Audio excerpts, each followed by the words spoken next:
Bismillahirrahmanirrahim. Alhamdulillahirabbil alamin. Allahumma shalli wa sallim ala sayidina Muhammadin miftahi babi rahmatillah adada ma fi ilmillah salatan wa salaman daimaini bidawami mulkillah wa ala alihi wa sahbihi.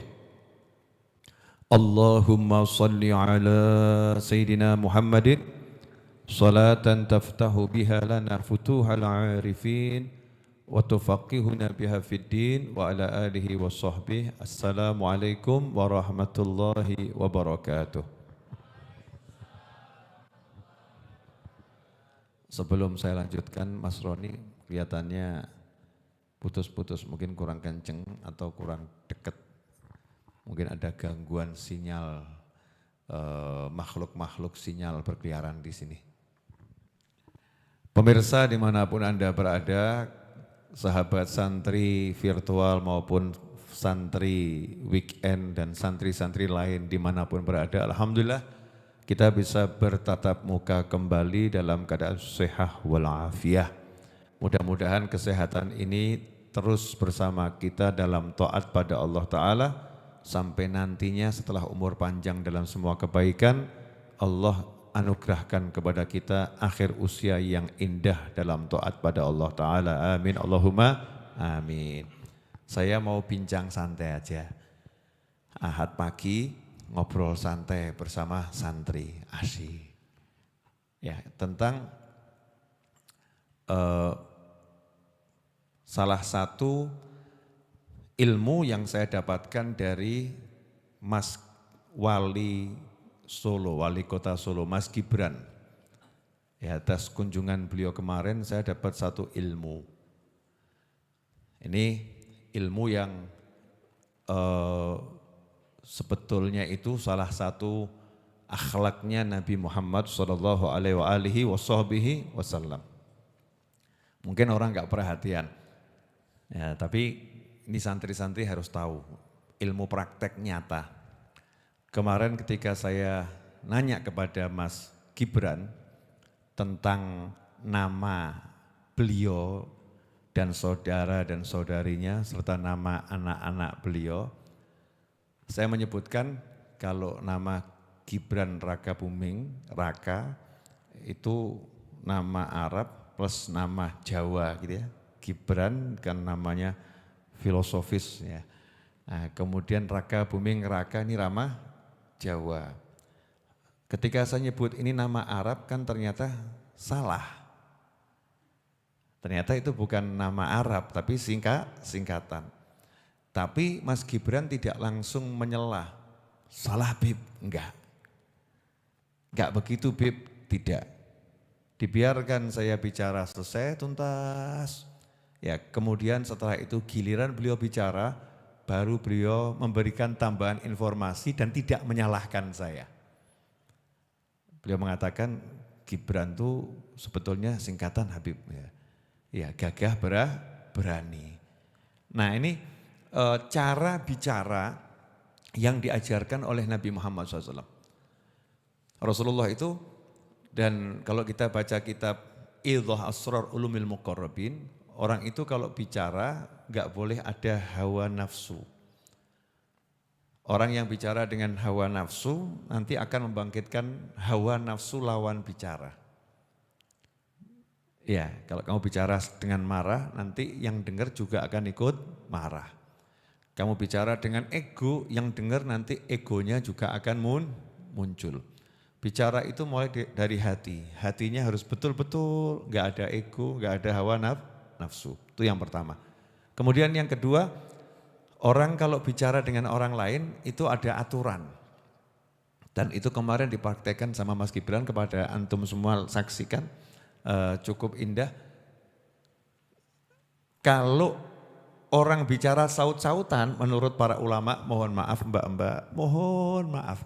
Yang bicara itu namanya kalamun nisa. Ya, ucapannya perempuan.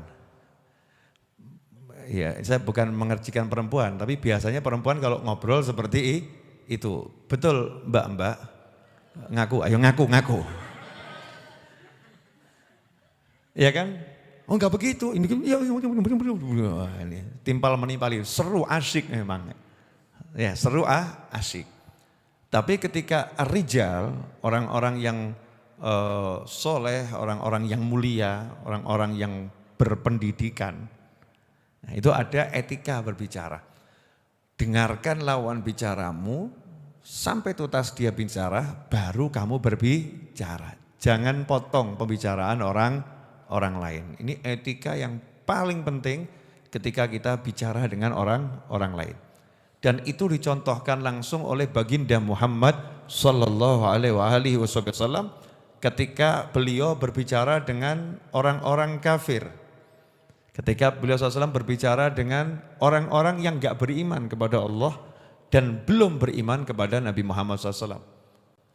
Apakah Rasul kemudian mengatakan aku paling benar? Gak mungkin aku salah, aku berbicara bukan dari hawa nafsuku, aku berbicara semua wahyu yang Allah wahyukan ke dalam hati, jadi kalian gak usah ngomong, aku aja yang ngomong. Apa begitu? Enggak. Nabi Muhammad SAW mempersilahkan yang belum beriman tadi, siapapun orangnya, untuk bicara. Dan didengarkan, itu menarik. Nah zaman sekarang ini ustadznya bicara aja, jamaahnya ngomong dewe. Oh, udah pernah dengar saya. Wah, itu lagi. Apalagi khutbah Jumat. Masya Allah, ini mbak-mbak aman. Khutbah Jumat yang datang biasanya laki-laki. Berarti pelakunya memang laki-laki suka begitu ya? Oh itu ya. Pelakunya laki-laki. Khotibnya khutbah. Takwallah lagi. Habis itu hadisnya itu lagi. Ngomongnya ya begitu lagi. Ya turu aja. Gak mau dengerin. Padahal adabnya kita itu kalau mau dapat ilmu, kalau ada orang berbicara, dengarkan dengan sekujur tubuh. Sekujur tubuh, jadi tangannya ikut mendengarkan, matanya ikut mendengarkan, telinganya ikut mendengarkan, mulutnya ikut mendengarkan, hatinya ikut mendengarkan, fisiknya semua ikut mendengarkan. Bahasa tubuhnya itu indah. Ya, mendengarkan betul. Ini baru namanya mendengarkan. Dan itu Nabi contohkan agar kita meniru Nabi SAW dengan langsung dipraktekkan Rasulullah SAW ketika bicara dengan orang-orang kafir.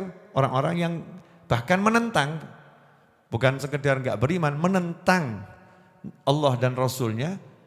Itu Rasulullah perintahkan kepada sahabat untuk diam, dengarkan ucapannya. Selesai dia bicara, baru Nabi mengatakan sekarang giliran saya bicara. Kan indah itu ya, enak itu, elegan, bagus, cakep. Ini cara bicara yang diajarkan. Nah, kemarin dicontohkan langsung bagaimana ketika harus memperbaiki makna yang salah gitu ya dari sebuah nama, ditunggu saya sampai selesai. Kemudian beliau baru ketika berbicara memberikan konfirmasi. Artinya begini Habib itu, sebetulnya artinya seperti ini. Ini cara bicara yang elegan yang harus ya dimiliki oleh setiap muslim. Ya, setiap muslim kalau ngomong harus gitu. Nah ini sekarang enggak, kadang di dunia maya ngomongnya ya itu seperti perempuan. Dengan ketikan dia. Ya kadang ngomong belum selesai jawabannya sudah ada kan, hebat tuh.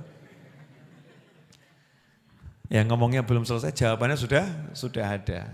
Nah ini ilmu dari yang kemarin. Kemudian yang kedua. Ini ilmu lagi ya, belajar ilmu. Ketika saya kasih hadiah foto,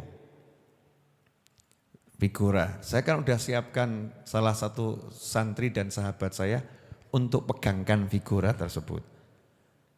Tapi Mas Gibran gak mau tinggal diam. Beliau juga ikut pengen megangkan. Dan cukup lama itu megang, disuruh ngelepasin gak mau. Ya, tidak berat hati untuk melakukan hal yang seperti itu. Ya seorang wali kota, anak presiden gak berat hati melakukan seperti itu. Ini akhlak yang mulia. Nah kadang-kadang kita ini Masya Allah disuruh ngambil sandal aja sudah merasa beratnya luar biasa. Suruh megangin apa gitu, emangnya aku siapa gitu kan. Berat hati. Ego kita yang muncul.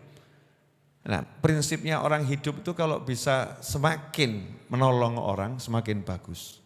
Nabi Muhammad SAW ketika duduk bersama para sahabat, kemudian tiba waktunya makan dalam sebuah perjalanan, sahabat menawarkan diri, ya Rasulullah izinkan saya yang nyembelih kambing. Ya Rasulullah izinkan saya yang mencacah-cacah dagingnya. Ya Rasulullah izinkan saya yang masak. Semua diizinkan oleh Nabi Muhammad SAW. Apakah Rasul izinkan saya yang makan? Enggak. Nabi Muhammad SAW tidak tinggal diam. Beliau berdiri kemudian berkata kepada para sahabat radhiyallahu taala anhum ajma'in, izinkan saya yang mencari kayu bakar. Nabi Muhammad SAW cari kayu bakar, kan luar biasa. Sahabat yang ngomong jangan ya Rasulullah, jangan. Enggak, Allah enggak suka kalau lihat orang itu pada bekerja kok ada satu enggak mau ikut andil, diam enggak mau ikut andil. Allah enggak suka sama orang yang seperti itu. Maka Nabi pun SAW bergerak untuk membantu para sahabat. Ini akhlak yang harus dimiliki oleh setiap muslim. Jadi jangan pernah melihat dirimu punya sesuatu. Tapi dirimu akan menjadi sesuatu kalau kamu tidak melihat dirimu punya sesuatu. Selama engkau melihat dirimu punya sesuatu, maka kamu bukan sesuatu. Wes mumeto dewi. Nah, ini yang paham hanya yang paham sesuatu dan sesuatu, yang enggak paham sesuatu ya jangan mikir tentang sesuatu. Ya sekiranya nikmati kopi yang ada di depan mata dan selalu terjadi ya adegan ini berulang kali, selalu saya tidak diberi saudara-saudara. Saya tidak diberi saudara-saudara. Ya selalu. Alasannya Habib dibuatkan sendiri beda. Aku enggak ingin dibedakan kok. Ya kan selalu begitu. Satiis itu pelakunya satiis. Ya, ini. Bercanda pemirsa, bercanda.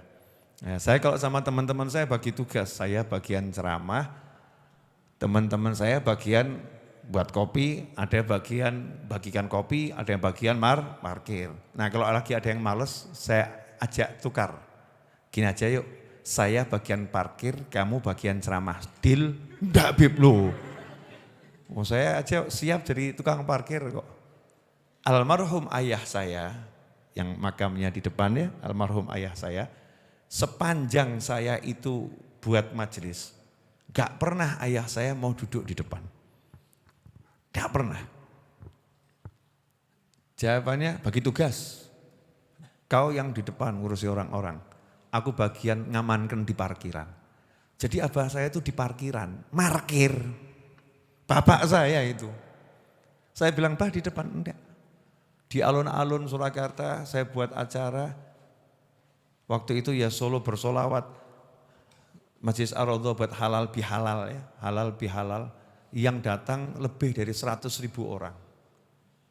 Anaknya di panggung sama ulama-ulama, ayah saya tak suruh abah ke panggung.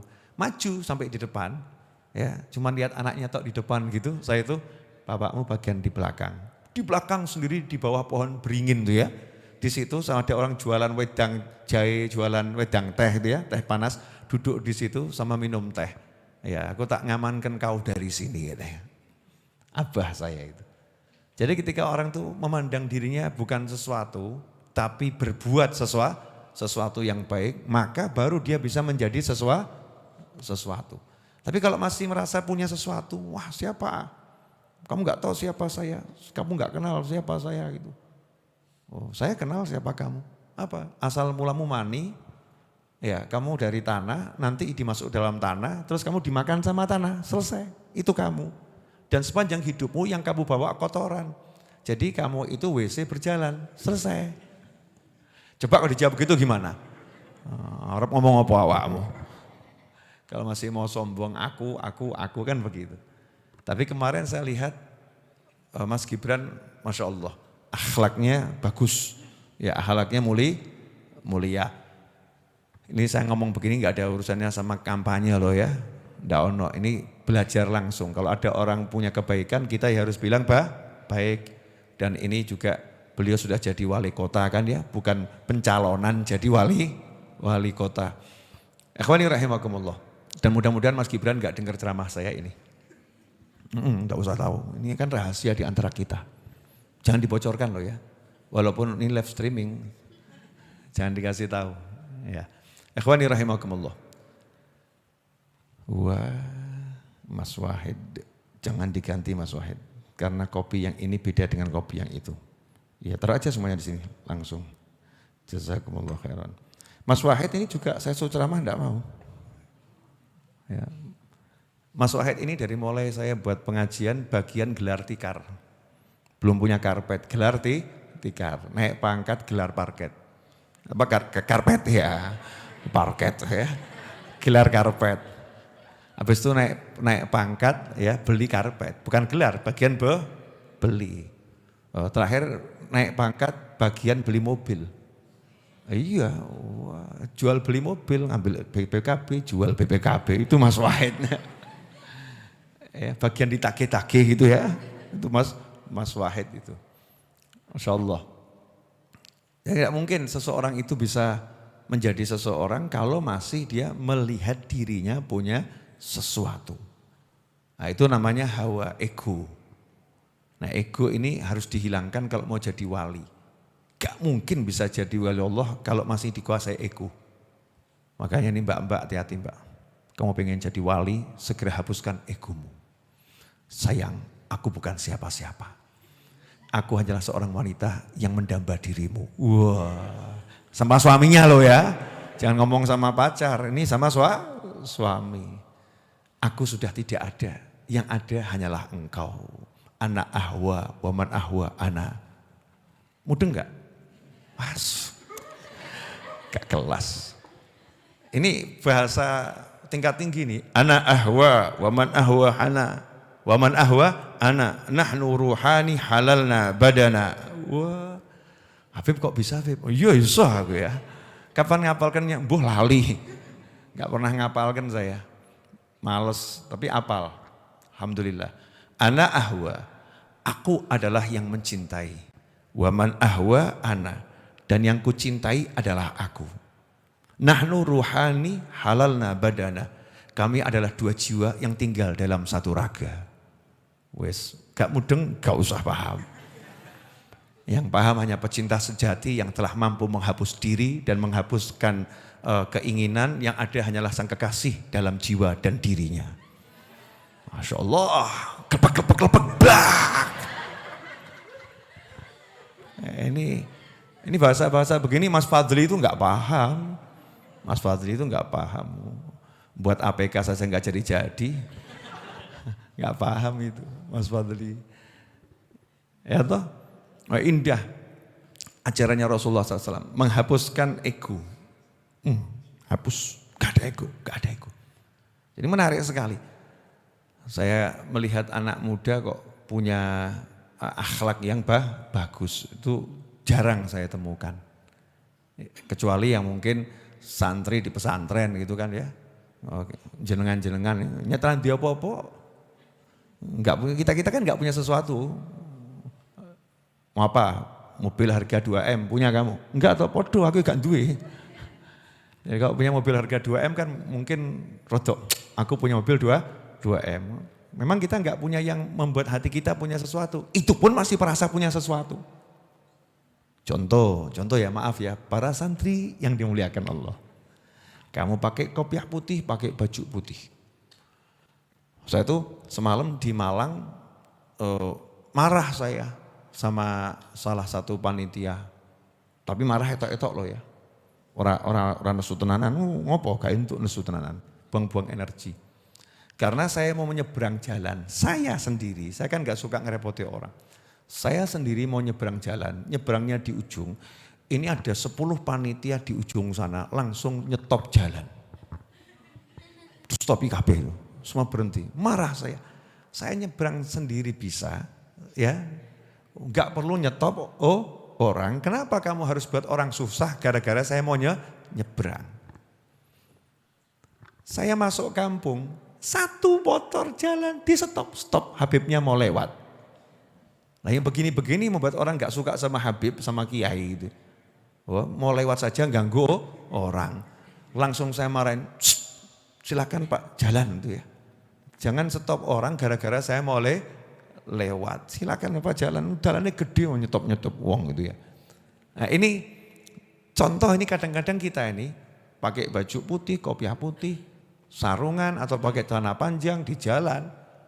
Begitu lewat ya, begitu lewat kita merasa jalan ini milik kita. Jadi kalau ada orang itu kok mau minta jalan langsung ding sama mendelik.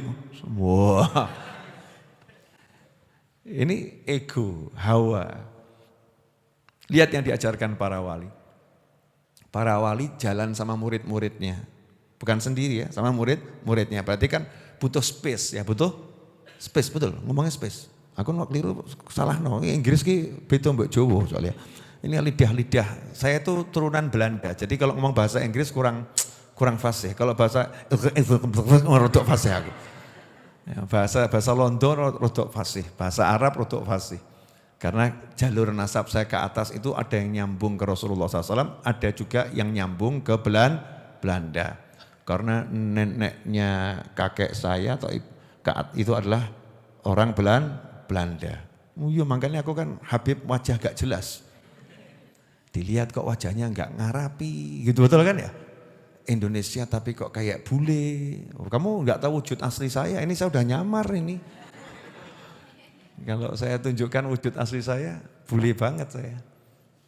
Asli, yang aslinya begitu, ini palsu nih. Lihat Ahmad Anis, anak saya Ahmad Anis itu kan mukanya merah, Masya Allah. Karena memang ada selain darah Arabnya ada, Jawanya ada, bulenya juga ada. Nenek saya kan orang Jombang asli, Jawa asli. Jadi saya ini Habib nano-nano. Semua rasa ada. Nah ini jalan seorang ulama bersama murid-muridnya lewat satu kampung. Di ujung kampung ada anjing masuk.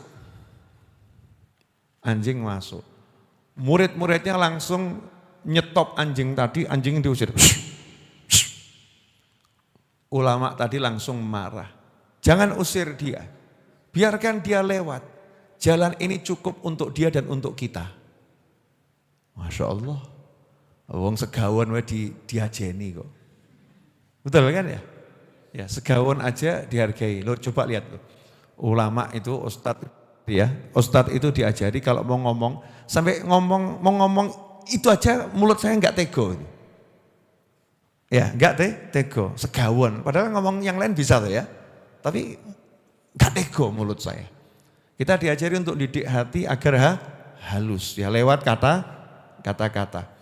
Segawonnya biar lewat, cukup jalannya untuk dia dan untuk kita. Dia di sebelah sana, kita di sebelah sini lewat. Egonya dihapuskan. Gak mungkin bisa jadi wali kalau tidak bisa menghapuskan ego. Bagaimana seorang bisa menjadi pemimpin kalau egonya yang memimpin? Ngeri. Sedikit orang gak cocok, kayak tadi itu baru naik motor, di depannya ada orang gak cocok, tabrak. Ya kan ya, brok, minggir gue, joroke brok itu karena ego. Duduk di pengajian kok di sebelahnya ada orang yang mau duduk gak pas, langsung silonya dilebarkan, gak ada tempat lagi ya. Dilebarkan, gak mau ngasih tempat orang lain. Ini ego ya, naudzubillah min dzalik. Bersihkan diri dari ego, maka kita akan menjadi sesuatu di sisi Allah Subhanahu wa taala. Nah, turunannya ego itu namanya kibir.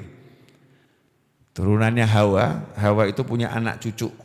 Ya, anak cucu Hawa itu namanya sombong. Ya, karena nggak mau dikalahkan, jadinya sombong. Sombong itu perbuatan akibat ego, gak mau dikalahkan. Perbuatannya merendahkan orang, menghina orang, mandang remeh orang, itu namanya sombong. Makanya dikatakan orang yang punya takabur, punya kibir, punya sombong, gak akan bisa masuk surga. Gak akan.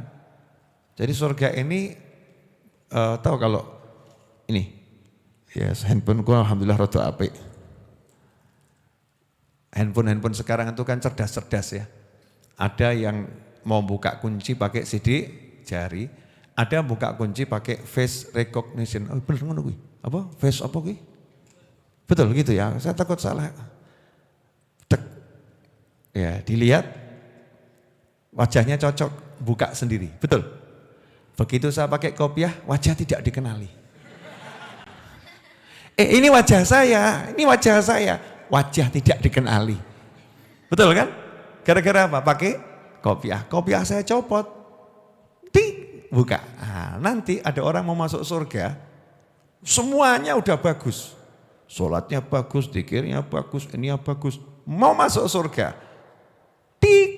Wajah tidak dikenali. Kenapa? Masih ketutupan sombong. Ketutupan sombong sekecil apapun, wajah tidak dikenali. La yadkhulul jannata man kana fi qalbihi mithqalu dzarratin minal kibir. Kama qala sallallahu. Tidak akan bisa masuk surga seseorang yang di hatinya ada sifat sombong sekecil apapun. Lah iso. Wajah tidak dikenali, ketutupan kopiah. Wajah tidak dikenali gara-gara pakai kacamata. Wajah tidak dikenali, ya gara-gara mungkin make upnya kekandelen. Ya, wajah enggak dikenalin. Ya, kamu bersihkan wajahmu, maka HP-nya kenal wajahmu. Bersihkan hatimu, maka surganya kenalkah kamu. Selesai. Wis rampung. Udah selesai ini pengajiannya. Asik? Ya, itu yang saya sampaikan tadi kemarin Anda lihat sendiri kan? Jadi bukan dibuat-buat. Ada akhlak itu yang dipaksakan, namanya baru belajar berakhlak. Tapi ada akhlak yang bisuhulah, munculnya itu spontan. Ya kalau munculnya spontan berarti sudah jadi akhlak. Ya munculnya spontan. Nah ini yang spontan itulah yang nilainya sudah luar biasa. Mudah-mudahan bermanfaat. Jika ada yang ingin bertanya, saya persilahkan mulai dari Mas Fadli yang virtual nonton dulu aja. Biar menyaksikan dulu santri-santri saya. Silahkan yang mau bertanya laki-laki ada enggak di sini? Yang laki-laki, yang setengah laki-laki silahkan. Mikir dulu sambil minum kopi, monggo diunjuk. Siap, Mas Seto mic-nya. Yang belakang dulu sebentar. Pakai mic saja Mas Seto, sini.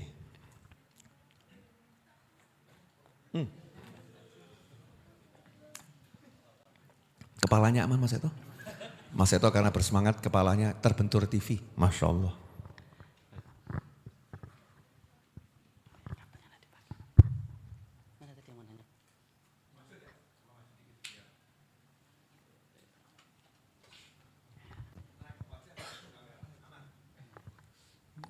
Bismillahirrahmanirrahim. Nama Alfi Huda.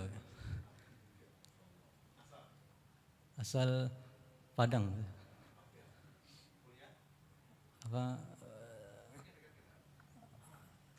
Belajar Habib Muhammad Bib.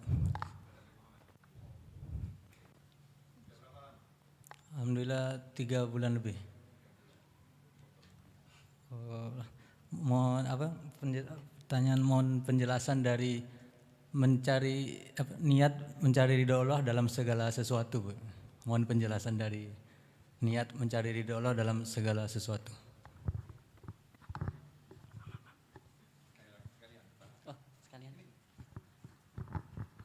Assalamualaikum.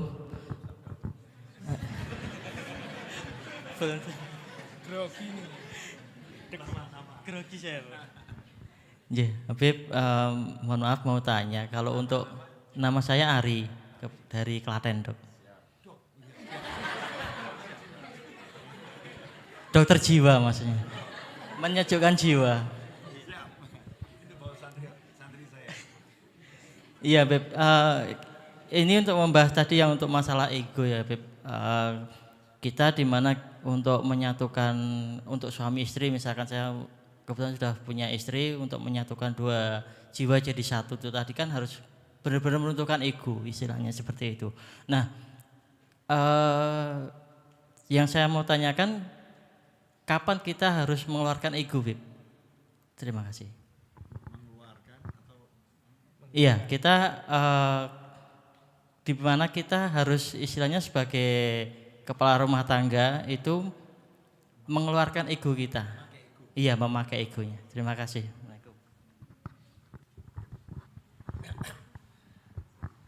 Dua pertanyaan dari Alfi Huda dan Mas Ari, yang kedua-duanya ini berawalan A namanya, Alfi Huda dan Ari. Pertanda baik, ya. Pertanyaan diawali dari A, berarti berikutnya yang B. Isoai. Alfi Huda, ridho Allah dalam segala sesuatu itu mudah. Allah itu ridho kalau kamu ridho, selesai. Jadi kalau kamu dikasih uang 1 rupiah, kamu senang, ya Allah senang dengan sholatmu yang 1 rakaat. Witir 1 rakaat saja Allah senang. Kamu dikasih 1 rupiah senang. Itu satu ya dalam karunia. Kemudian dalam maksiat tidak boleh ridho ada kemaksiatan dimanapun. Jadi hati harus tidak suka adanya kemaksiatan dimanapun, termasuk kemaksiatan diri sendiri. Kemudian di dalam musibah, dikasih musibah model apapun harus ridho. Artinya apa? Menyadari aku bukan siapa-siapa, aku miliknya. Jadi kalau dia memperlakukan aku model seperti apapun, aku suka-suka saja. Enggak ada protes hatinya atas perlakuan takdir ilahi. Itu namanya ridho. Kalau kita seperti itu, maka Allah ridho dengan kita. Ya, surga akan jadi milik kita. Intinya kembali ke hati kita sendiri. Ridho sama Allah enggak? Kalau kita ridho sama Allah, Allah ridho sama kamu. Kalau kita enggak ridho sama Allah, sehebat apapun kita berbuat, ya Allah enggak akan ridho. Nah, termasuk ridho Allah fi ridhol walidain. Ridhonya Allah bergantung ridhonya orang tua. Nah, kamu disuruh taat sama orang tua, sama Allah ridho enggak? Orang tua saya nyebelin, Yai, Ustadz, Habib, iya. Tapi kamu harus ridho punya orang tua seperti itu. Kamu harus taat padanya dalam taat pada Allah Subhanahu wa ta'ala. Kamu harus senangkan dia karena Allah yang suruh kamu senangkan orang tuamu. Maka Allah ridho sama kamu. Jadi fi kulli syai' dalam setiap langkah kalau mau tanya Allah ridho sama kita apa tidak, yaitu kalau di situ urusannya taat, ya kita taat. Urusannya maksiat kita tinggalkan. Urusannya musibah kita jangan protes ya, artinya legowo, seneng. Ya, urusannya karunia tidak melihat yang pemberiannya, lihat yang memberi. Allah loh yang kasih, menerima dengan senang hati. Maka Allah akan ridho sama kita. Singkatnya begitu ya. Karena itu bahasan panjang dan lebar di kitab Ihya Ulumuddin itu maqam al-ashir, maqam yang ke-10 dari tingkatan maqamnya para wali, maqam ridho. Itu maqam yang paling susah, ya, paling tinggi, penjelasannya juga panjang dan lebar. Oke, Mas Suroto ini ada perlu sama saya atau memang baru masuk hadir? Oh, baru datang. Oh ya, alhamdulillah. Istrinya diajak enggak? Oh, di rumah istrinya? Oh, kerja, Masya Allah, jaga orang tua, alhamdulillah. Mas Ari ini, pertanyaan Mas Ari, kapan pakai ego? Ila yaumil qiyamah ego enggak boleh dipakai. Tidak pernah boleh kita pakai ego kita. Ego itu harus dihilangkan. Ego harus dihilangkan. Apalagi dalam memimpin, enggak boleh pakai ego. Tapi kan kita harus mimpin. Ya harus mimpin. Ya, mimpin enggak pakai ego, pakai aturannya Allah. Jadi ketika kita tegakkan itu, yang kita tegakkan aturan Allah, bukan ego. Aku suamimu, taati aku. Wah, ya lanang tenan ya, ngeri. Bukan gitu. Ini kan ada aku. Nah, itu ego. Sebetulnya bukan masalah taat sama Allah, taati aku kan gitu. Tapi ini enggak, dia tegakkan aturannya Allah Ta'ala. Saya ditugaskan Allah memimpin rumah tangga ini. Jadi ya kamu harus ikuti aturannya Allah. Ya Allah yang nyuruh, bukan saya. Ini kalimat ini sama tadi sama atau beda? Rasanya yang beda. Intinya sama. Betul kan ya? Nah itu egonya dihilangkan. Kalimatnya sama, satu pakai ego, satu enggak pakai ego. Aku yang mimpin. Ya. Aturannya Allah, kamu tidak boleh keluar dari rumah tanpa izin aku. Bukan aku yang pengen seperti itu, tapi Allah yang suruh. Jadi kalau aku rubah aturan itu, Allah akan marah sama aku, Allah akan marah sama kamu. Jadi kalau kamu mau keluar dari rumah, izinlah sama aku. Tanpa izinku, jangan keluar dari rumah. Tapi aku yang gak gitu-gitu banget, yang gitu ya. Nah, untuk kamu, Kak beri izin kalau keluarnya itu ya ke rumah orang tuamu, gak usah izin, cukup lapor saja. Keluarnya mau nolong tetangga ya rumahnya kebakaran ya, gak usah izin ya. Dan gak perlu lapor sekarang, lapornya nanti saja. Akhirnya kan jadinya cair asyik. Ya jadinya cair asyik. Menjalankan aturannya Allah. Gak boleh pakai ego. Orang kalau pakai ego buyar. Berarti yang keluar bukan aturannya Allah, aturan egonya. Makanya ketika ada orang itu perang, Khalifah Ali bin Abi Thalib karramallahu wajhah ketika duel dengan orang kafir, perang nih ya artinya bukan hidup berdamai, memang lagi dalam kancah peperangan. Seru. Dulu kan kalau perang kan bukan saling sembunyi ya. Sekarang kan yang nembak sama yang ditembak pada nggak ngerti kan. Tahu-tahu peluru kendali gitu ya. Kalau dulu kan enggak, baris. Ya, satu lawan satu. Mudah-mudahan kita nggak ngalami yang begitu-begitu. Amin. Damai selalu Indonesiaku dan duniaku. Amin Allahumma amin. Perang. Sampai satu titik musuhnya tadi pedangnya lepas. Bruk, jatuh. Kayak di film-film dulu ya. Nah, terus ini pedang taruh di lehernya nih, siap untuk ditebas. Hasilnya apa? Nah, karena udah kalah, ya daripada nanti mati leher ditebas tanpa berusaha apa-apa, maka yang kafir tadi memuaskan nafsunya, dia meludahi Khalifah Ali bin Abi Thalib. Coba itu kalau kamu, oh meh mati gaya, gitu kan ya. Ini kalau kita mungkin begitu, ini sahabatnya Nabi Muhammad SAW lain bro. Pengendalian egonya sudah luar biasa. Ini saya angkat senjata karena memang perintah membela agama Allah. Bukan perintah membela harga diri. Saya bukan bela harga diri saya bela agama Allah. Langsung pedangnya disarungkan. Pergi cari musuh yang lain. Lah yang tadi udah jatuh manggil, kalau bahasa kita, sebentar. Sini dulu ya. Klarifikasi. Kamu saya ludahin kok saya enggak dibunuh kan? Padahal tadi kamu bernafsu bunuh saya. Oh maaf, tadi saya ini duel sama kamu, kita enggak tahu siapa yang akan mati di antara kita, enggak ngerti. Saya membela agama Allah karena kamu memerangi agama saya dengan senjata, saya harus angkat senjata.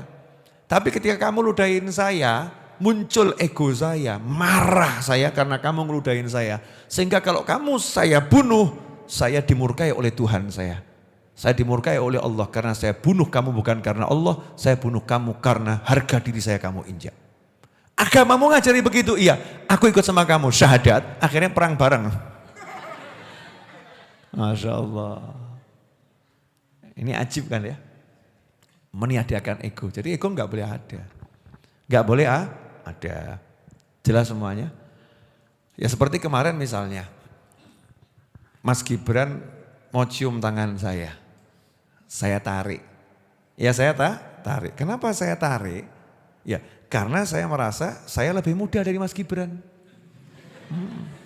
Biasanya yang cium tangan itu yang muda cium tangan sama yang tua. Lah aku merasa lebih muda kok. mau dicium tangan, jangan. Ya, saya masih muda gitu. Saya kalau ketemu sama ulama kan juga begitu. Ya, saya berusaha mencium tangannya ulama tadi. Ulama tadi berusaha mencium tangan saya, akhirnya berusaha ciuman. Wah, gitu kan ya. Kenapa seperti itu? Karena masing-masing merasa aku lebih muda, ya aku lebih junior, beliau lebih senior seperti itu. Meniadakan ego. Nah, kecuali kalau sama anak, ya, bapak ya biar barokah. Kan begitu ya sama anak gitu. Tapi sama orang lain kita belajar meniadakan ego. Jangan tunjukkan aku. Aku Habib Novel. Ambungen ayo. Santri, cium nih saya Habib Novel nih. Coba tanya sama yang tinggal di Masjid Ar-Raudhah di sini. Hanya satu orang yang saya izinkan cium tangan saya. Namanya Mas Ucup, penjaga pos. Edwin nih sejak kenal saya sampai hari ini belum berhasil cium tangan saya. Ustadz Iis sampai hari ini belum berhasil cium tangan saya. Iya, kenapa? Saya paling muda. Tapi kalau sama Ucup, saya kalah. Mas Ucup itu begitu lihat saya langsung, Habib izin cium tangan. Wah, itu tatapan matanya saya takut saya. Jaga pos bro, ya badan keker, nggak ngasih tangan saya diapa-apain gimana coba ya. Khusus Mas Ucup tak serah no. Ya, yang lain saya enggak. Aku lebih muda. Kita ngajarin diri seperti itu. Yang ngajarin diri seperti itu. Ini namanya latihan. Semua harus dengan latihan.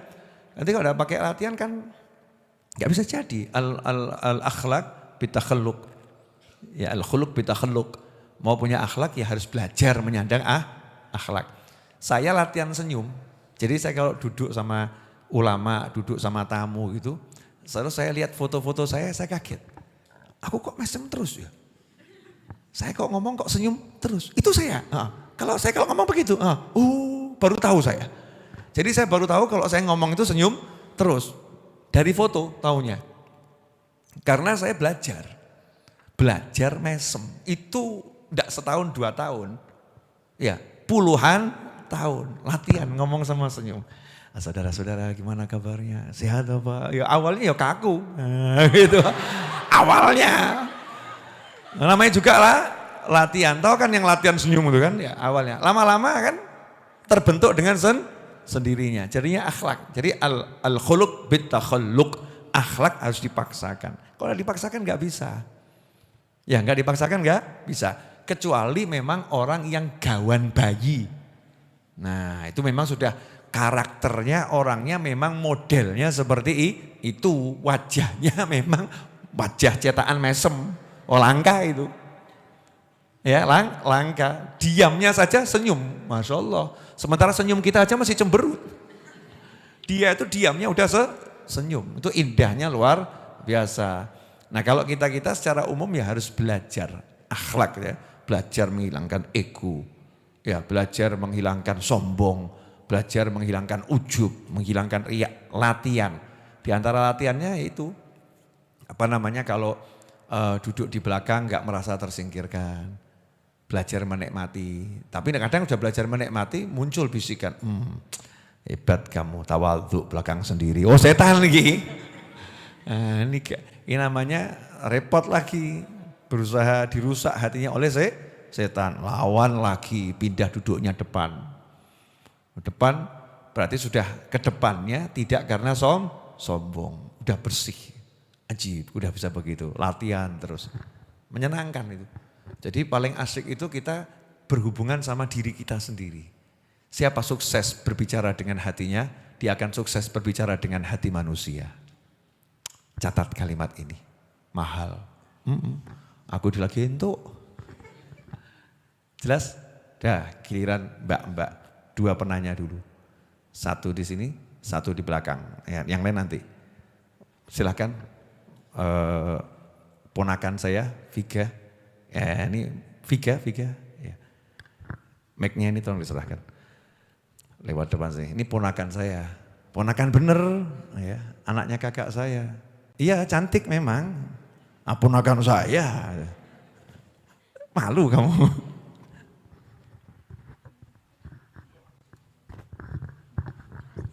Sudah.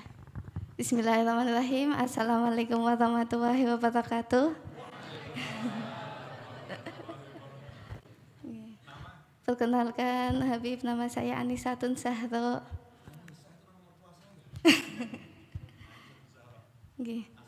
Asalnya dari Tegal. Kuliahnya di UNS. FKIP. Bukan.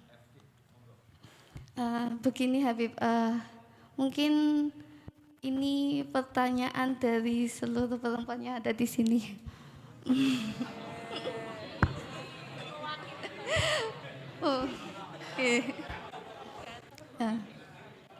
Mungkin sudah juga ramai diperbincangkan tentang berita poligami, Ustaz.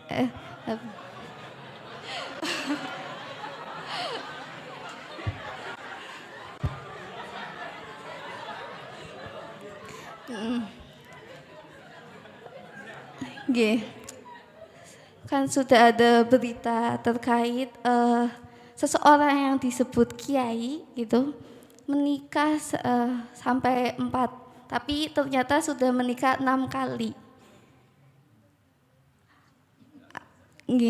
Mungkin teman-teman sudah melihat berita itu kan? Ya.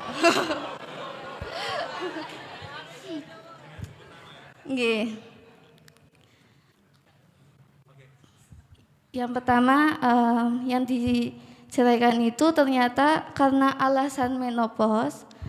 Kemudian juga ada juga yang dinikahi di bawah umur. Padahal itu orang sudah tua lah ya.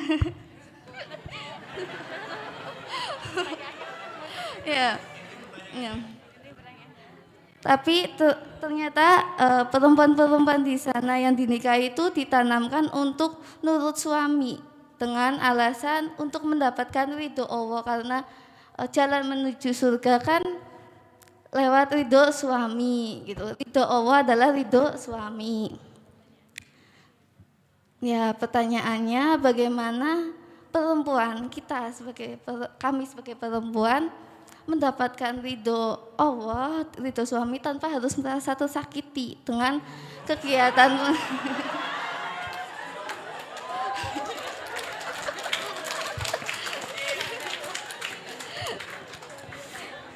ya.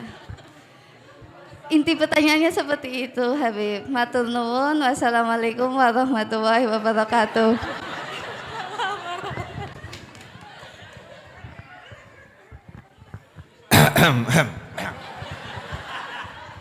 Pertanyaannya cukup berat, betul-betul mewakili para wanita yang di sini.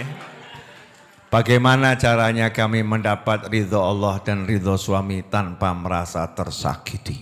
Wah.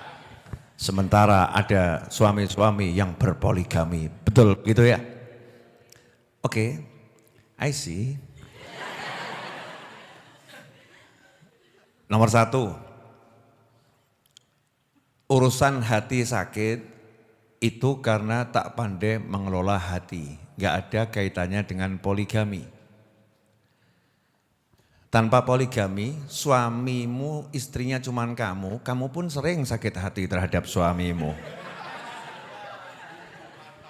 Betul atau betul? Jadi jangan pernah jadikan sakit hati alasan untuk menciderai poligami.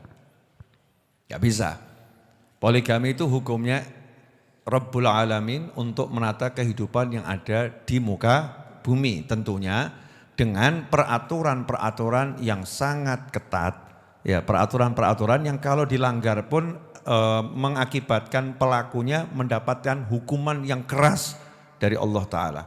Salah satu contohnya adalah siapa yang di hari kiamat itu di dunia dia tidak adil kepada pasangannya, di hari kiamat akan dibangkitkan dalam keadaan stroke. Ngeri kan ya? Hati-hati loh. Stroke akhirat, ngeri ya. Naudzubillah min dzalik. Maksud saya begini, peraturan poligami enggak ada kaitannya dengan sakit hati. Ya kaitannya dengan masing-masing yang menjalani itu tahu hukumnya bagaimana, kewajibannya apa, haknya apa. sanksinya kalau nggak menjalankan apa dan seterusnya. Nah terus bagi wanita yang menjadi korban poligami. Nah betul, ini lebih saya perbaiki. Pertanyaannya saya perbaiki. Sebagai korban poligami, nggak enak juga ya korban poligami ya. Maksudnya apa? Sejak awal tidak pernah dia punya cita-cita untuk dipoligami. Kan ada wanita yang sejak awal komitmen, oke, nggak jadi masalah kamu berpoligami. Ada wanita yang mengatakan, awas kamu kalau sampai kamu cari yang lain. Wah, ada yang begitu kerong gitu kan ya. Ada macam-macam wanita kan, bebas dengan ekspresinya masing-masing.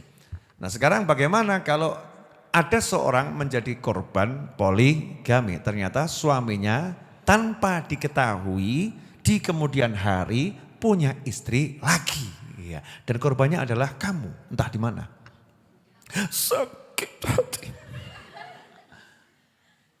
Bolehkah saat itu hatinya merasa sakit? Jawabannya boleh. Merasa sakit karena diduakan itu boleh, memang sakit kok ya. Kamu dicubit sakit boleh enggak? Boleh. Sakit dicubit. Masa sakit? Ora. Ngapusi kamu ya. Sakit ya sakit. Siapa bilang enggak sakit? Tapi Allah ngasih aturan. Kamu harus bisa mengelola hati. Tidak boleh perbuatanmu melanggar aturan ilahi. Karena itu akan menyakiti dirimu sampai akhirat nanti. Ya, anggap saja itu musibah. Itu musibah. Nah, mukmin yang baik dia bisa merubah musibah menjadi karomah, menjadi kemuliaan. Ketika orang dapat musibah, maka tugasnya adalah sabar. Nah, sabar itu bagaimana? Mengendalikan lisan, mengendalikan tangan, mengendalikan tubuh dari melakukan yang diharamkan Allah Subhanahu wa ta'ala. Itu namanya sabar. Sabarnya lisan tidak keluh kesah yang haram. Sabarnya lisan tidak menghina orang. Jangan sampai karena sakit hati kemudian mulai ngomong kasar sama suami. Dasar lelaki gak punya hati. Kamu bla bla bla bla bla bla jadi musik. Jadi musik gitu. Akhirnya dia melakukan dosa. Dia melakukan dosa. Karena tidak mengendalikan lisan. Kalau diem nangis boleh? Oh boleh. Setahun nangis boleh. Tapi kan kurang kerjaan. Ngapain setahun nangisin suami kan begitu ya. Tidak sehat namanya. Sakit hati boleh tapi harus sabar, dikendalikan. Mulai kemudian hatinya diobati. Hatinya diobati. Pilihannya kan ada dua, menjalani dengan menikmati atau menjalani dengan tersakiti. Kan begitu. Saya pilihannya cari ganti. Wah, gak ada dalam syariat pilihan cari ganti karena dipoligami. Gak ada. Selama suamimu itu adil menjalankan aturannya Allah Subhanahu wa ta'ala, maka kamu harus berupaya menjadi istri yang baik di hadapan Allah Subhanahu wa ta'ala. Tapi kenapa saya mengalami ini? Musibah. Ya itu musibah. Musibah harus dirubah jadi nikmat ya. Caranya bagaimana? Saya pernah ditelepon sama ibu-ibu. Ini pengalaman langsung ya. Habib nangis. Perempuan banget. Namanya juga ibu. Kenapa Bu? Suami saya nikah lagi. Ini dulu loh ya. Saya kira-kira 20 tahun yang lalu. Suami saya nikah lagi. Oh saya udah jadi Habib waktu itu. Ya saya sejak lahir kan udah Habib. Habib itu kan julukan untuk semua orang yang nasabnya bersambung kepada Nabi Muhammad SAW. Mau alim, mau enggak alim ya. Tetap julukannya Habib. Nah kalau dia memang alim ditambahi biasanya Ustadz Habib gitu kan ya. Habib yang Ustadz gitu. Nah terus saya nanya, kenapa ibu nangis? Suami saya nikah lagi. Maka saya jawab dengan lantang tapi lembut. Alhamdulillah. langsung berhenti nangisnya. Wah, drama Korea banget ini. Baru nangis bisa langsung berubah jadi diam dan suaranya lantang. Habib, kok bilang alhamdulillah gimana sih? Kaget saya.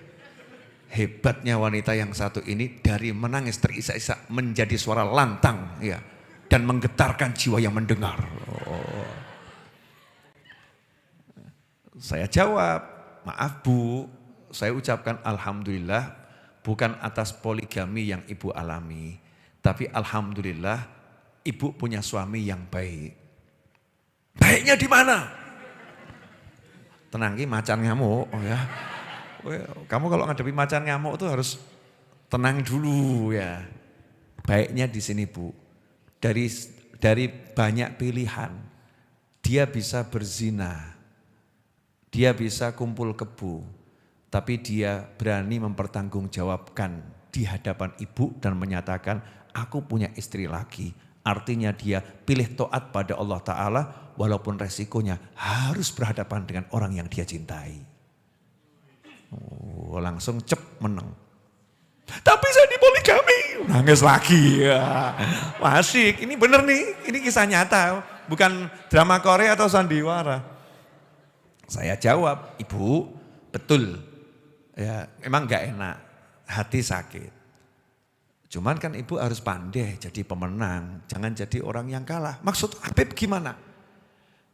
Maaf ya Bu ya, yang nikah lagi kan suami Ibu, betul. Berarti suami Ibu senang atau enggak senang?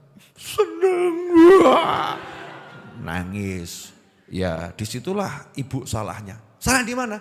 Suaminya senang kok Ibu pilih susah. Berarti suaminya senang terus, Ibu susah terus. Kemudian wanita yang dinikah sama suami Ibu senang terus. Dia senang terus, suami Ibu senang terus, Ibu susah terus. Ya. Masuk nih ke otaknya. Terus gimana cara saya senang? Ya anggap aja. Ya yang satu tidak ada. Loh, kenyataannya ada, Beb. Lah ya anggap saja. Latihan menganggap. Ya, kan butuhlah latihan. Jadi jangan pernah bicara tentang orang lain ketika ada suamimu. Bicara aja tentang dia dan kamu. Jangan biarkan orang itu merusak keindahan yang ada dalam rumahmu. Woi. Masuk ya. Diterima nasihat itu. Berapa bulan kemudian telepon, alhamdulillah Habib, sekarang saya bisa bahagia. Masya Allah. Kalau suami saya pergi, saya anggap pergi keluar kota, enggak pergi ke rumah yang itu. Iya bagus, sudah lanjutkan. Ya. Jadi dia bisa ngelola hati. Memang hati itu sakit, tapi kan harus diobati. Kan enggak ada atau anjuran, silakan kalian semua poligami, kan enggak. Tapi ada kejadian memang ya seperti itu. Maka harus diobati. Bukan setiap ketemu poligami hancurkan, bubarkan. Akhirnya enggak memberikan solusi dalam kehidupan. Ya enggak bijak yang seperti itu. Saya pernah ditanya sama orang, Habib gimana itu kok orang punya istri lebih dari satu? Kan dia enggak adil. Saya jawab, kok kamu bisa menjadi Tuhan? Bisa menghakimi adil atau tidak adil. Anakmu berapa? 4 Bib. Kamu gak adil. Kok bisa Bib? Iya. Kalau saya jadi anak pertamamu saya bisa marah. Ayah, belumkah cintaku cukup untukmu? Kenapa engkau buat adik-adik lagi untukku? Kenapa engkau 2-kan aku, 3-kan aku, 4-kan aku? Bukankah cukup aku sebagai anak ini untukmu seorang ayah, ibu, tega engkau? Pasti bapak akan jawab, oh jangan marah, itu adikmu. Ayah, ibu sayang sama kamu, itu adikmu sayangi. Sejak kecil kamu doktrin anakmu untuk mencintai adiknya, hasil perbuatan kalian berdua. Dan kamu paksa itu si anak untuk membagi hatinya dengan adik-adiknya. Dan menerima bahwasanya hatimu juga memiliki adiknya dalam hatimu. Dan anak itu tumbuh bisa menerima kenyataan seperti itu karena tiap hari dididik seperti itu. Nah itu urusan hati, jadi hanya perlu pendidikan, paham ya? Angel tuh diterima, angel loh. Wanita tuh banyaknya pakai hati, nggak pakai logika. Jadi kalau mau bicara pakai logika ya susah, harus pakai hati. Pakai hati harus hidup setiap hari, diajari terus, kan gitu, diolah terus hatinya. Tapi begitu logika berpikirnya seperti itu. Nah, itu cara ngolah hati. Memang tidak mudah, tapi kalau mampu dalam kehidupan ini jadi orang yang merdeka. Hatinya tidak dikuasai oleh situasi yang ada di luar. Di luar ini terjadi model apapun, hatiku Tuhanku, hatiku Tuhanku, hatiku Tuhanku. Orang yang hatinya masih kepada yang akan mudah tersakiti. Tersakiti oleh siapapun itu ya. Bahkan oleh handphonenya bisa tersakiti. Plak, handphonenya jatuh, tersakiti. Ini contoh semalam itu alhamdulillah saya selamat.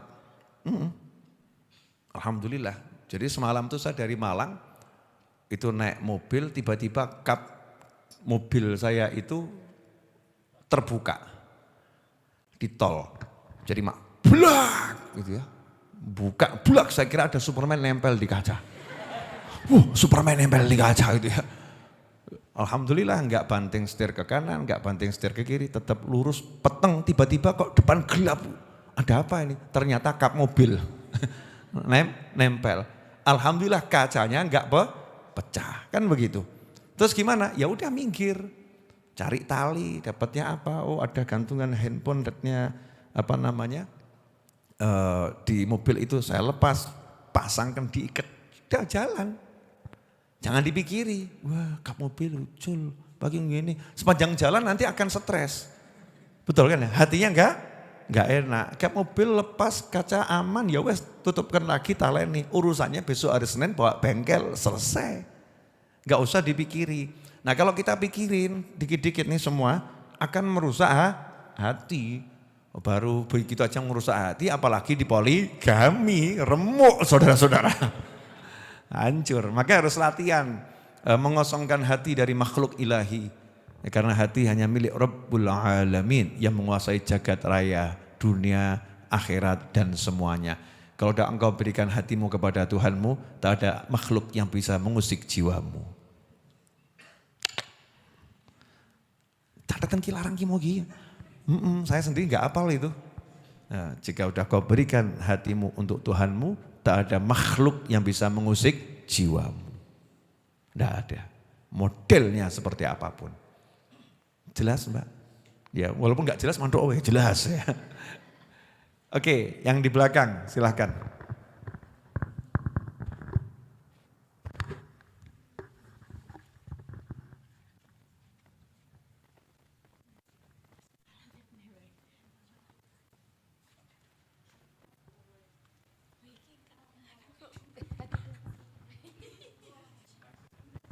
Bismillahirrahmanirrahim. Assalamualaikum warahmatullahi wabarakatuh. Nama saya Atik, Beb.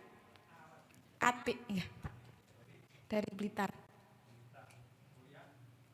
Kerja di Boyolali. Telatar, Beb. Telatar. Yang pertama, saya mau menyampaikan salam dari ibu bapak buat pertanyaannya, apakah ada kebaikan yang diikuti oleh hawa nafsu, Be? Terus bagaimana cara tahu hal tersebut? Terima kasih.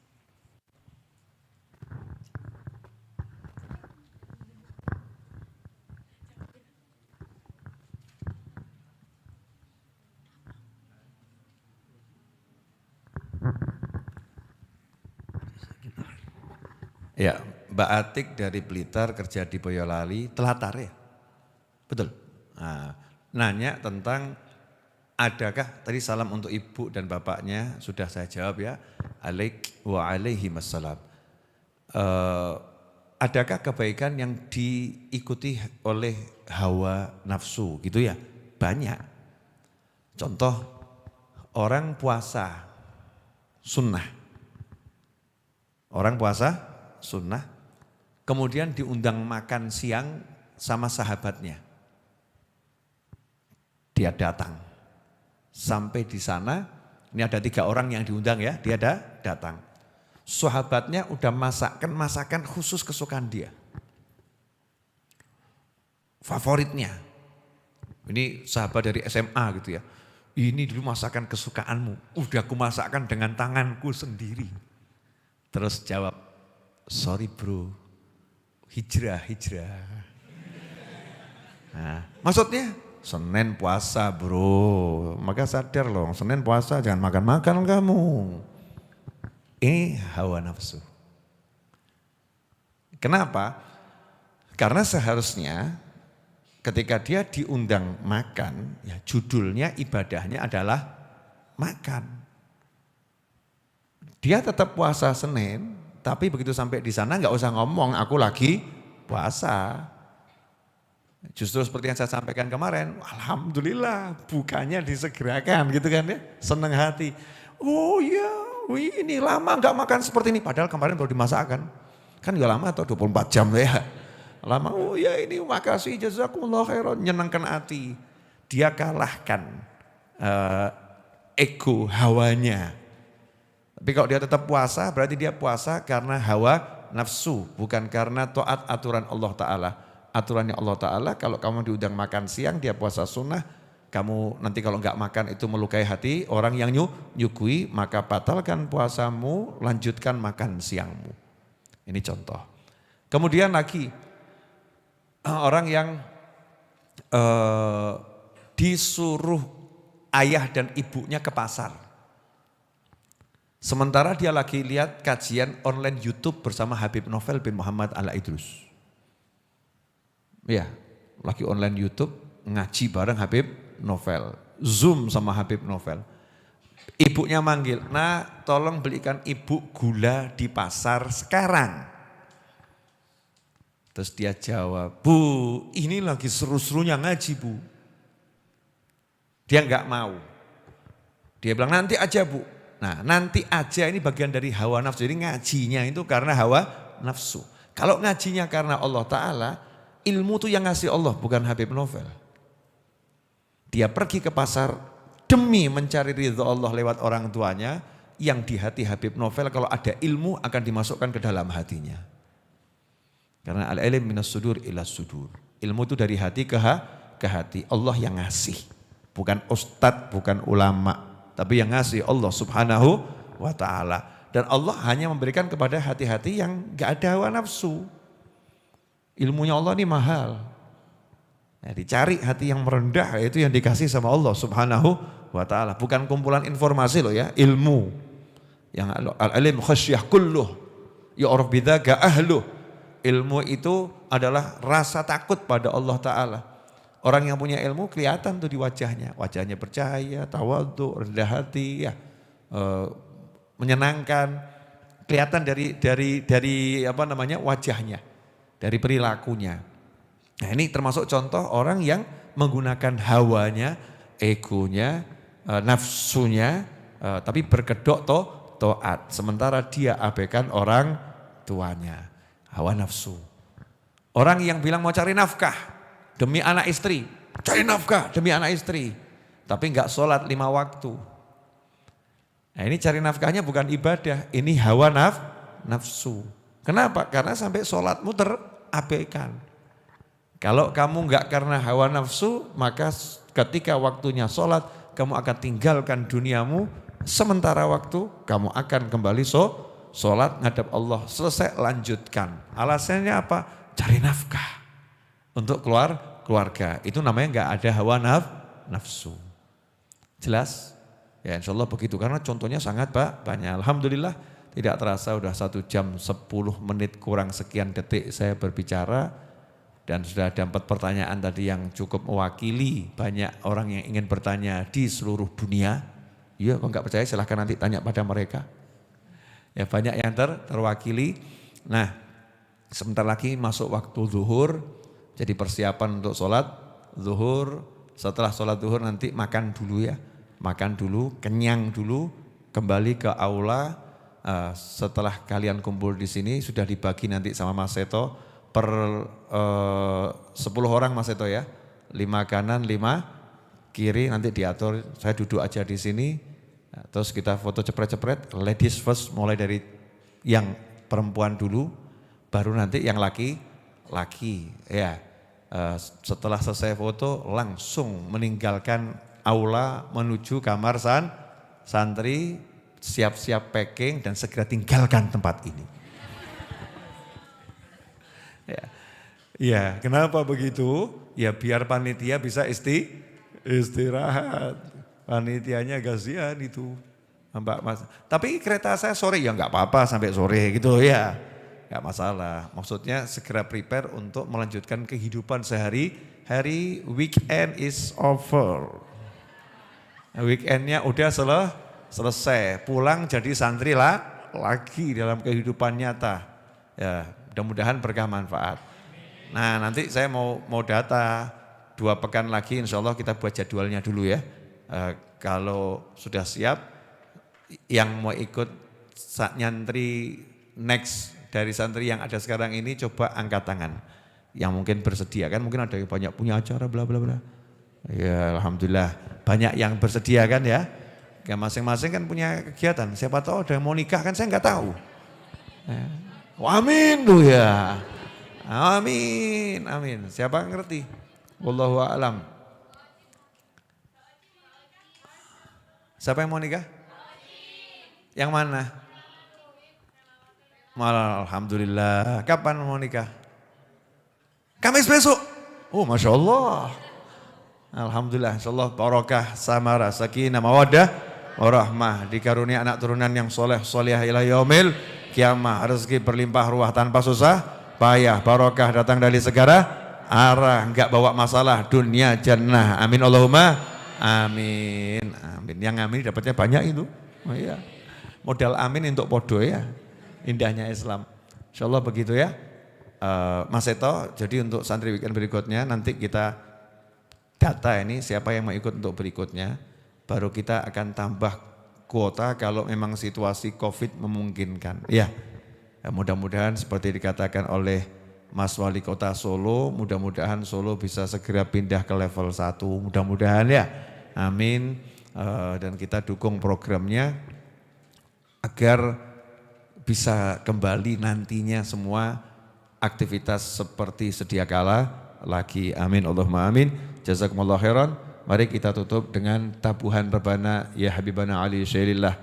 Mana yang nabuh tadi? Maju ke depan, ayo lari Mas Cahyo. Ayo. Abdurrahman bisa. Mas Gondrong. Ya. Abdurrahman ini bisa semua nih, Insya Allah. Muridnya Mas Catur nih. Ini kalau Mas Catur ini juga bisa duet. Coba apa namanya?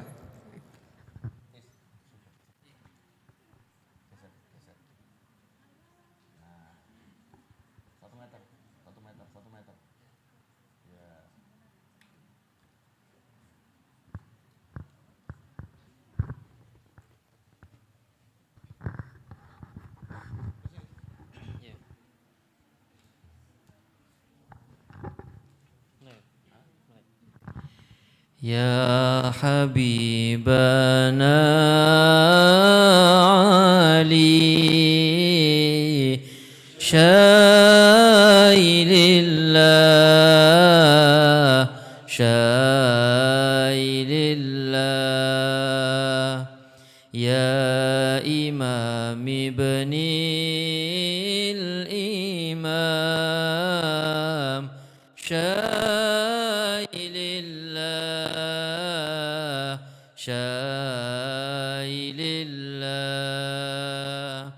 Asyraqal badru alaina Wa akhtafa badru tamam badru tamam Mithla husnihi ma ra'ayna Fil Iraqaini wa Syam Aini wa Syam Ya Habibana Ali Syailillah لله شاي لله يا إمام ابني الإمام شاي لله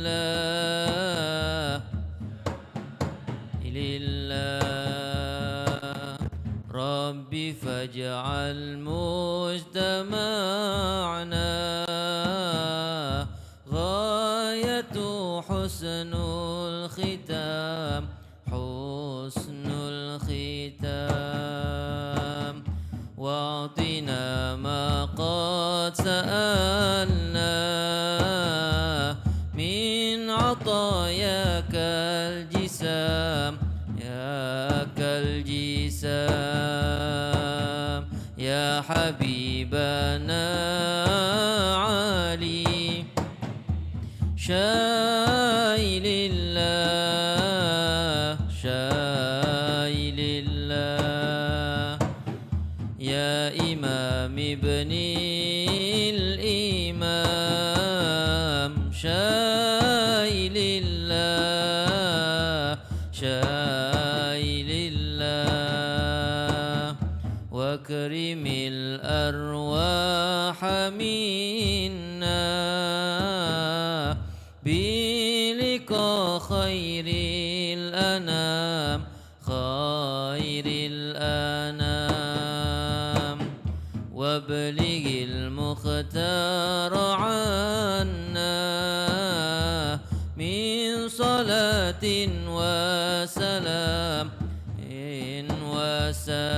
وسلام يا حبيبنا علي شاي لله شاي لله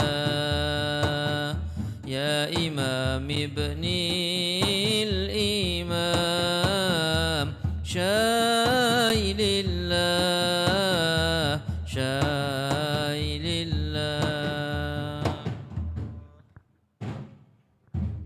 اللهم صل وسلم على سيدنا محمد مفتاح باب رحمة الله عدد ما في علم الله صلاة وسلاما دائمين بدوام ملك الله وعلى آله وصحبه اللهم اجعل في طاعتك فرحي وسروري وفي مرضاتك جميع أموري اللهم يا عالم بحالاتي ومطلع على سرائري ونياتي اقضي جميع حاجاتي واغفر ذنوبي وسيئاتي وتجاوز عن خطيئاتي وزلاتي وتقبل جميع حسناتي وسامحني فيما مضى وما يأتي واكتبني في ديوان ساداتي واسلك بي سبيل نجاتي في حياتي ومماتي اللهم إني طامع في عطاك